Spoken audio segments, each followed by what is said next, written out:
Պարզվում է համակուրսեցում Պրիվետ-Ռոբ արտահայտության համար ըստ հիմնավոր պնդումների Պապլավոկի զուգարանում ծեծելով սպանելու հրահանգ տված մարդը, նույն պնդումների համաձայն հոկտեմբերի 27-ի կազմակերպիչը, Վազգեն Սարգսյանի դագաղի մոտ ծիծաղացողը, մարտի 1-ին 10 անմեղ քաղաքացու գնդակահարության հրահանգ տվողը, գույք պարտքի դիմաց ռազմավարական նշանակության օբյեկտներ Ռուսաստանին հանձնողը իրականում ճակերտավոր մի հոյակապ անձնավորություն է։ Կարճ ասած, Վոյինը նորից իշխանություն է փափագում ու մարդամեջ է դուրս եկել, ժողովրդավար, մարդամոտ, Երևանու նշույլներ է ցույց տալիս։ Ճիշտ է անտաղան ձևով, բայց ամեն դեպքում գնահատեք, մարդը տանջվում է։ Մինչև այս ամբիոն գալը այնպես ստացվեց,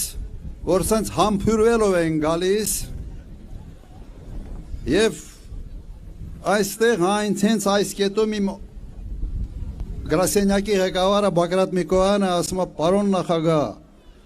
Սարոջկա այդ վրա պամադա կա»։ Ասի դու վկա ես, տիկին Բելային կասես, որ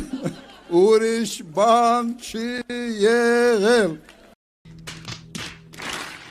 Բայց սա դեռ ամենը չէ, իսկական ջենթլմենը նաև միկրոֆոն է կարողանում ուղղել կին պատգամավորի համար, որ հետո իր ֆանեջերը TikTok-ում ցնծան այս տարակազմիկ իրադարձության համար։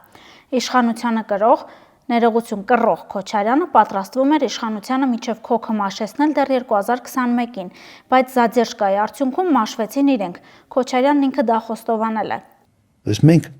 դաշտ ենք մաքրել այլ քաղաքական ուժերի համար։